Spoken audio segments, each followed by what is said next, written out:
من الشيطان الرجيم بسم الله الرحمن الرحيم أرأيت الذي يكذب بالدين فذلك الذي يدعو اليتيم ولا يحض على طعام المسكين فويل للمصلين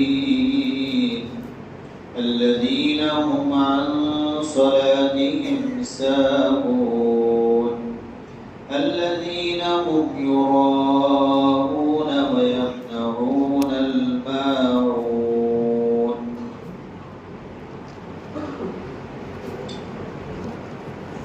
اس سورت کا نام سورۃ الماعون ہے۔ اس سورت میں مشرکین اور منافقین کی کچھ بری صفات اور ان کے کچھ برے کام ذکر کیے گئے۔ ہمارے لیے اس میں سبق یہ ہے کہ اللہ تعالیٰ نے اس صورت میں منافقین کے، مشرکین کے جو برے کام ذکر کیے ہیں، ہم ان برے کاموں سے بچیں، ہم اپنے آپ کو ان سے دور رکھیں۔ فرمایا أَرَأَيْتَ الَّذِي يُكَذِّبُ بِالدِّينِ، کیا آپ نے اس شخص کو دیکھا کہ جو روز جزا کو جھٹلاتا ہے، قیامت کے دن کو جھٹلاتا ہے؟ فَذَلِكَ الَّذِي يَدْعُو الْيَتِيمَ، اس شخص کے حالات آپ سننا چاہتے ہیں تو یہ حالات ہیں کہ یہ وہی وہ شخص ہے جو یتیم کو دھکا دیتا ہے۔ وَلَا يَحُضُّ عَلَى طَعَامِ الْمِسْكِينِ، اور مسکین کو کھانا دینے کی ترغیب نہیں دیتا ہے۔ بہت بڑی تباہی ہے ان لوگوں کے لیے، ان نماز پڑھنے والوں کے لیے کہ جو اپنی نماز سے غفلت برتتے ہیں۔ الذین هم یراؤون، اور جو ریاکاری اور دکھلاوا کرتے ہیں۔ وَيَمْنَعُونَ الْمَاعُونَ، اور معمولی سی چیزوں سے دوسروں کو روک دیتے ہیں، دینے سے منع کر دیتے ہیں۔ یہ سورۃ شریفہ کس شخص کے بارے میں نازل ہوئی؟ جو اللہ پاک فرما رہے ہیں کہ کیا آپ نے اس شخص کو دیکھا؟ حضرت عبداللہ ابن عباس رضی اللہ تعالی عنہما فرماتے ہیں کہ یہ سورت عاص بن وائل السہمی کے بارے میں نازل ہوئی۔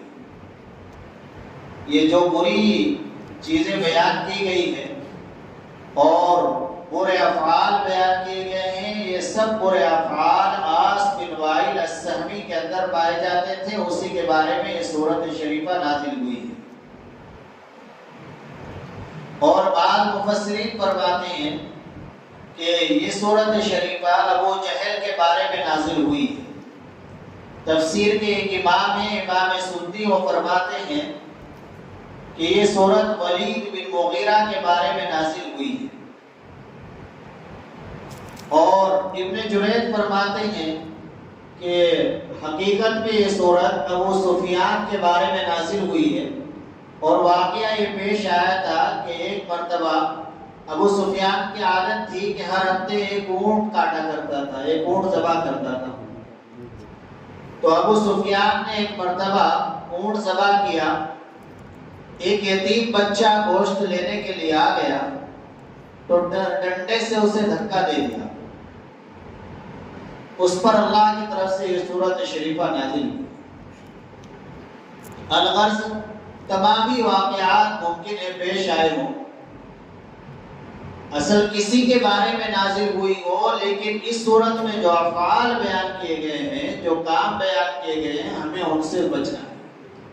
یتیم کی دیکھا بھالی کی بڑی فضیلت ہے۔ حدیث شریف ایک روایت میں ہے کہ جو کسی کا یتیم کی کفالت کرے، اس کی ضروریات کا خیال رکھے، اس کی ضروریات کو پورا کرے، وجبت لہ الجنہ، تو اس کے لیے جنت واجب ہو جائے۔ اور ہمارے معاشرے کا ماحول یہ ہے کہ یتیموں کا مال کھا جاتے ہیں، یتیموں کا مال کھا جاتے ہیں۔ بھائی کا انتقال ہو گیا، اس کے چھوٹے چھوٹے بچے ہیں تو مال ہڑپ کر جاتے ہیں۔ اللہ نے قرآن کریم میں اس پر سخت وعید نازل فرمائی ہے، ان الذين يأكلون اموال اليتامى ظلما انما يأكلون في بطونهم نارا۔ جو لوگ یتیموں کا ناحق مال کھاتے ہیں وہ اپنے پیٹ کے اندر آگ بھر رہے ہیں، وہ کھانا نہیں کھا رہے ہیں، مال نہیں کھا رہے ہیں، بلکہ ان کے پیٹ کے اندر وہ آگ بن رہا ہے۔ تو اللہ پاک فرماتے ہیں ارأیت الذی یکذب بالدین، کیا آپ نے اس شخص کو دیکھا ہے جو قیامت کے دن کو جھٹلاتا ہے؟ قیامت پر ایمان لانا ضروری، اس کے بغیر ایمان مکمل نہیں ہے۔ جیسے توحید اللہ کو ایک ماننا ضروری اور رسولوں پر ایمان لانا ضروری، تو اسی طرح آخرت پر ایمان لانا بھی ضروری ہے۔ جو آخرت کو جھٹلائے، روز جزا و سزا کی تکذیب کرے، جھٹلائے، تو وہ ایمان والا نہیں ہے۔ فَذَلِكَ الَّذِي يَدُعُّ الْيَتِيمَ، پس یہ وہی شخص ہے جو یتیم کو دھکا دیتا ہے، یتیم کو دھکا دیتا ہے۔ یتیم کے ساتھ تو اچھا سلوک، اچھا برتاؤ کرنے کا حکم ہے، تو جو یتیم کو دھکا دے گا، یتیم کے ساتھ برا سلوک، برا برتاؤ کرے گا، تو اس کے لیے سخت وعید ہے، سخت وعید ہے، اور یہ اللہ کی ناراضگی کا سبب ہے۔ لہذا اگر ہمارے سامنے کوئی یتیم ہو تو ہم اس یتیم کی پوری شفقت اور نرمی کے ساتھ کفالت کریں اور اس یتیم کا پورا خیال رکھیں، چونکہ جو لوگ یتیم کا خیال نہیں کرتے ہیں اور یتیم کے ساتھ اچھا سلوک، اچھا برتاؤ نہیں کرتے ہیں، تو اللہ تعالیٰ نے ان کو جہنمی قرار دیا۔ یہ کافروں کا شیوا، کافروں کا کام ہے، مومن کا کام نہیں ہے یتیم کے ساتھ اچھا سلوک، اچھا برتاؤ نہ کرنا۔ وَلَا يَحُضُّ عَلَىٰ طَعَامِ الْمِسْكِينِ، اور ایک بری عادت اللہ نے ان کافروں کی یہ بیان فرمائی کہ خود تو مسکینوں کو، ضرورت مند کو کھانا نہیں کھلاتے ہیں، دوسروں کو بھی کھلانے کی ترغیب نہیں دیتے۔ ہونا تو یہ چاہیے کہ انسان ضرورت مندوں کی ضرورت کو، فقیروں کی، مسکینوں کی ضرورتوں کو خود بھی پورا کرے اور ساتھ ساتھ دوسروں کو بھی ترغیب دے، جو کہ اچھے کام کی ترغیب دینے والا، اچھے کام پر رہنمائی کرنے والا، اس کو بھی ایسا ہی اجر و ثواب ملتا ہے جیسا کہ اس اچھے کام کے کرنے والے کو اجر و ثواب ملے گا۔ آپ نے کسی سے کہہ دیا کہ آپ یہ اس کام میں خرچ کر دے، آپ کو ثواب ملے گا، آپ کے کہنے سے اس نے وہ کام کر دیا تو اس کرنے والے کو تو ثواب ملے گا، آپ کے کہنے پر بھی اللہ تعالیٰ ثواب عطا فرمائے گا۔ الدال علی الخیر کفاعلہ، اچھے کام پر رہنمائی کرنے والا ایسا ہی ہے کہ جیسا کہ اس کا کرنے والا۔ یہ کھانا کھلانا احادیث شریفہ سے معلوم ہوتا ہے بہت فضیلت کی چیز ہے، درجات کی بلندی کا ذریعہ ہے۔ شعب الایمان حدیث شریف کی کتاب ہے، اس میں اللہ کے نبی صلی اللہ علیہ وسلم نے کچھ چیزیں بیان فرمائی، اپنے امت کو سمجھایا کہ دیکھو ثلاث مہلکات، ثلاث منجیات، وثلاث کفارات، وثلاث درجات۔ ارشاد فرمایا بڑی شفقت کے ساتھ، محبت کے ساتھ کہ تین چیزیں ہلاک کرنے والی ہیں، لہذا تم ان سے بچنا، ان سے دور رہنا۔ کیا ہیں وہ تین چیزیں؟ فرمایا فشح متاع، ایسی ہرس جس کی پیروی کی جائے، خواہش نفس، ہرس، لالچ۔ لالچ یہ بھی ہلاکت کی چیز ہے، بربادی کی چیز ہے، دنیا کے اعتبار سے بھی اور آخرت کے اعتبار سے۔ وَهَوًى مُتَّبَعٌ، اور ایسی خواہش نفس جس کی پیروی کی جائے، یعنی دل میں جو بھی خیال آیا، جو بھی تمنا آئی، بجائے یہ دیکھنے کے کہ جائز ہے یا ناجائز، حلال ہے یا حرام، مفید ہے یا مضر، نقصان دہ ہے یا فائدہ مند، بس اسے کر گزرے۔ یہ بھی ہلاکت کی چیز ہے۔ اور تیسری چیز فرمایا ایجاب الامر بنفسہ، آدمی کا خود پسند بننا، بس یہ آدمی مزاج بنا لینا جو میں کہہ رہا ہوں جو میں کر رہا ہوں وہی ٹھیک ہے باقی سب غلط ہے، یہ بھی ہلاکت اور تباہی کی چیز ہے۔ اس کے بعد فرمایا ثلاث منجیات، تین چیزیں ایسی ہیں جو تمہیں نجات دینے والی ہیں دنیا کی پریشانیوں سے بھی اور آخرت کی پریشانیوں سے۔ اس قدر شفیق، اس قدر رحیم اللہ کے نبی صلی اللہ علیہ وسلم امت پر ساری چیزیں بتلائیں، ہر چیز بتلائیں۔ کیا ہے وہ؟ فرمایا العدل فی الغضب والرضا، ایک تو انصاف کرنا غصے کی حالت میں بھی خوشی کی حالت میں بھی، جو کتنی بڑھیا چیز ہے، ورنہ عام طور سے غصے کی حالت میں آدمی انصاف نہیں کرتا، بے انصافی کر بیٹھتا ہے۔ نبی پاک صلی اللہ علیہ وسلم نے فرمایا اگر دنیا کے مسائل سے آخرت کے آداب سے نجات چاہتے ہو تو انصاف کا دامن پکڑو، چاہے غصے کی حالت ہو چاہے خوشی کی حالت ہو، انصاف نہ چھوڑو۔ اور دوسری چیز ارشاد فرمائی والقصد فی الفقر والغنى، کہ میانہ روی اختیار کرنا، چاہے مالداری کی حالت ہو چاہے فقیری کی حالت ہو۔ یہ نہیں کہ مالداری کی حالت ہے تو خوب اڑ رہے ہیں، افراد کا معاملہ ہے، اور پھر جب کچھ غربت آئے تو تفرید کا معاملہ نہیں، میانہ روی سے چلتے رہے۔ کتنی بڑھیا نصیحت ہے۔ اور تیسری بات ارشاد فرمائی وخشیت اللہ فی السر والعلانیہ، کہ تنہائی میں بھی اور مجمع میں بھی اللہ سے ڈرتے رہنا۔ دیکھ کتنی بڑھیا بات ہے، یہ نجات کی چیز ہے۔ یہ نہیں کہ اگر تنہائی ہے تو پھر اللہ کا خوف دل میں نہ رہے، مجمع کے سامنے دل میں اللہ کا خوف نہ، نہیں، دل میں اللہ کا خوف مجمع میں بھی رہے اور تنہائی میں بھی رہے۔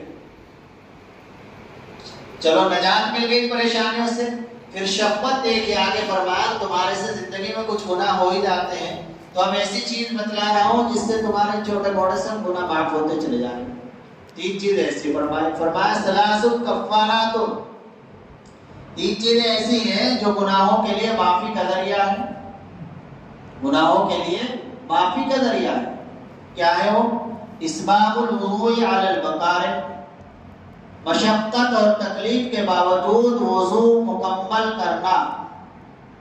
کیا مطلب؟ اب سردی کا زمانہ آ رہا ہے، ٹھنڈا پانی ہے، وضو کرنے میں دقت ہو رہی ہے تو یہ نہیں جلدی جلدی سنت کے خلاف وضو کر لے، نہیں، کامل و مکمل وضو کریں، مسواک کریں، سنتوں کی رعایت کے ساتھ مکمل وضو کریں، اس سے گناہ معاف ہوں، گناہوں کے لیے کفارہ بنتا ہے۔ اور دوسری چیز فرمایا انتظار الصلاۃ بعد الصلاۃ، ایک نماز کے بعد دوسری نماز کا انتظار کرنا۔ عشاء پڑھ کے جا رہے ہیں، دل میں رہے کب فجر کا وقت ہوا ہم فجر کے لیے فجر پڑھے، ظہر کا وقت ظہر پڑھ لی تو عصر کا انتظار رہے، کوئی مشکل کام نہیں ہے۔ اور تیسری چیز فرمایا کہ مسجد کی طرف قدم بڑھانا، مسجد کی طرف چلنا۔ اس کے بعد فرمایا دیکھو گناہ بھی معاف ہو گئے، اب اللہ کے یہاں تو بہت درجے ہیں، پتہ نہیں کتنے درجے، کوئی شمار بھی نہیں کر سکتا۔ اب تین چیزیں تمہیں ایسی بتا رہا ہوں جس سے تمہارے درجے بلند ہوں گے اللہ کے یہاں، جس سے تمہارے درجے بلند ہوں گے۔ کیا ہے وہ تین چیزیں؟ ان میں پہلے نمبر پر فرمائے طعام الطعام، کھانا کھلانا، دوسروں کو ضرورت مندوں کو کھانا کھلانا، اس کی بڑی فضیلت آئی، دیکھو درجات کی بلندی کا سبب۔ اور افشاء السلام، سلام کو عام کرنا، سلام کرو چھوٹے کو بڑے کو، جس کو جانتے ہو اس کو بھی، جس کو نہیں جانتے اس کو بھی۔ آج کل ہم ایک برائی میں اس طرح مبتلا ہے کہ فون آتا ہے ہیلو کہتے ہیں، ہیلو کہنے پر کوئی ثواب نہیں ملے گا۔ ہم عادت ایسی بنائیں جیسے ہی فون آئے تو یہ فون کا آنا یہ بھی ملاقاتی کے درجے میں، اور جب ایک مسلمان دوسرے مسلمان سے ملاقات کرے تو کلام بات چیت سے پہلے سلام کرنے کا حکم ہے۔ تو ہم عادت ایسی بنائیں جیسے ہی ہمارے موبائل کی گھنٹی بجے تو فوراً السلام علیکم ورحمۃ اللہ وبرکاتہ، یہ عادت ہونی چاہیے۔ اب اس میں بعض لوگ کہتے ہیں کہ جی بعض مرتبہ ایسا ہوتا ہے پتہ نہیں چلتا کہ کافر کا فون آ رہا ہے، کوئی بات نہیں، انجانے میں اگر کافر کو سلام ہو گیا کوئی گناہ نہیں ملے گا۔ ہمارا مزاج یہ ہونا چاہیے کہ ہم جی یا ہیلو نہیں کہیں گے، فون اٹھاتے یہ کہیں گے السلام علیکم ورحمۃ اللہ، یہ عادت بنا ہے۔ تو دیکھو کتنی نیکیاں ملے گی۔ 30 کیا مل جائے گی، السلام علیکم ورحمۃ اللہ وبرکاتہ، اور دعا الگ، ادھر سے وہ کہے گا وعلیکم السلام ورحمۃ اللہ وبرکاتہ۔ بہت بڑا، کتنا پیارا دین ہے ہمارا، اس پر عمل کرے گا۔ صبح سے شام تک 20-30 جگہ سے فون آتے ہیں، تو ہر موقع پر السلام علیکم ہی کہنا ہے، کہیں گے انشاءاللہ یہی مزاج، کچھ نہ کچھ ہر سبق لے کے جانا چاہیے، اسے زندگی میں لانا چاہیے، تب فائدہ۔ دوسری چیز، تیسری چیز فرمایا والصلاۃ باللیل والناس نیام، رات میں نماز پڑھنا جب لوگ سو رہے ہوں، یہ بھی درجات کی بلندی کا ذکر۔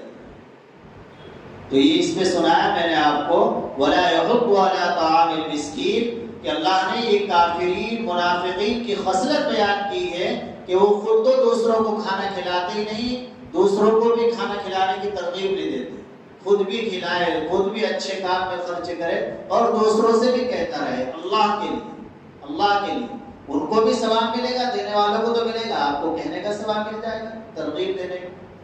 فویل للمصلین، اور یہ منافقین جو لوگ تھے دکھلاوے کے لیے نماز پڑھتے تھے، اللہ پاک فرماتے ہیں کہ ایسے نماز پڑھنے والوں کے لیے ہلاکت ہے، بربادی ہے، کہ جو نماز سے غفلت برتتے ہیں، دکھلاوے کے لیے نماز پڑھتے ہیں۔ نماز پڑھنی اللہ کے لیے، نماز پڑھنے اللہ کے لیے۔ وَيَمْنَعُونَ الْمَاعُونَ، معون کی تفسیر بعض مفسرین نے زکوٰۃ سے کی ہے کہ نماز تو یہ دکھاوے کی جیسی کیسی پڑھی لیتے ہیں، لوگ دیکھتے ہیں، لیکن زکوٰۃ کو تو دینے سے کوئی نہیں دیکھتا، اللہ کے ساتھ معاملہ ہوتا ہے وہ تو یہ زکوٰۃ بھی نہیں دیتے، یہ زکوٰۃ نہیں دیتے۔ ایک تفسیر تو یہ زکوٰۃ فرض ہے، خوشی سے دینی چاہیے، جیسے نماز فرض ہے، نماز پڑھنے کے لیے ہم مسجد میں آتے ہیں، اور حج فرض ہے، حج کے لیے بیت اللہ میں جاتے ہیں، تو ایسے ہی زکوٰۃ بھی فرض ہے۔ زکوٰۃ کی ادائیگی خود فکر کے ساتھ، خوش دلی کے ساتھ، عبادت کے ساتھ سمجھ کر کرنی چاہیے۔ اور یہ سوچے 100 روپے میں سے 2.5 روپے ہی تو جا رہے ہیں، اور اس پر ثواب بھی ملا، فری کا ثواب۔ یہ 97.5 تو عافیت کے ساتھ، برکت کے ساتھ ہمارے پاس رہ رہے، پھر وہ 97.5 کا کام کریں گے جب وہ 2.5 نکل جائیں گے، اور اگر 2.5 نہیں نکلے تو وہ ان کو بھی لے ڈوبیں گے، پھر وہ ان کو بھی لے ڈوبتے ہیں۔ اللہ کے نبی صلی اللہ علیہ وسلم نے فرمایا جب امت تاوان اور ڈانٹ سمجھ کر زکوٰۃ ادا کرے گی تو امت پر مصیبتیں اور پریشانیاں آئیں گی، آج یہی حال۔ دوسری تفسیر یہ کی ہے معاون کی، کہ معاون سے مراد ہے چھوٹی موٹی چیزیں جن کا آپس میں لین دین ہوتا ہے، جیسے کسی سے کوئی چیز مانگ لی، گاؤں والے ہوتے ہیں کسی سے دان کی مانگ لی اور فولا مانگ لیا، اس طرح استعمال کی جو چیزیں ہوتی ہیں، شہر میں بھی ایک دوسرے سے پڑوس میں لے لیتے ہیں، تو اس طرح کی چیزوں سے منع نہیں کرنا چاہیے۔ منافقین کیا کرنا چاہیے، کوئی ہمارے پڑوس میں ضرورت مند ہے، وہ کوئی چیز ہمارے سے لینے کے لیے آپ دے دیں اللہ کے لیے، اللہ کے لیے۔ معمولی چیزوں کا جو لین دین ہوتا ہے محلے میں، تو ان سے روکنا اللہ نے مشرکین کے اور منافقین کی نشانی بیان فرمائی ہے۔ لہٰذا یہ بھی نہیں کرنا، ہمارے پاس کوئی چیز ہے، اللہ کا کوئی بندہ ہمارے سے اس کا مطالبہ کر رہا ہے تو آپ دے دیں اس کو، اور اللہ کا شکر ادا کریں کہ اللہ نے آپ کو دینے کے لائق بنایا ہے، لینے والا نہیں۔ اللہ دینے والوں میں رکھے، لینے والوں میں۔ اللہ عمل کی توفیق عطا فرمائے۔ اب ایک تسبیح پڑھ لے لا الہ الا اللہ کی، پھر انشاءاللہ دعا ہو۔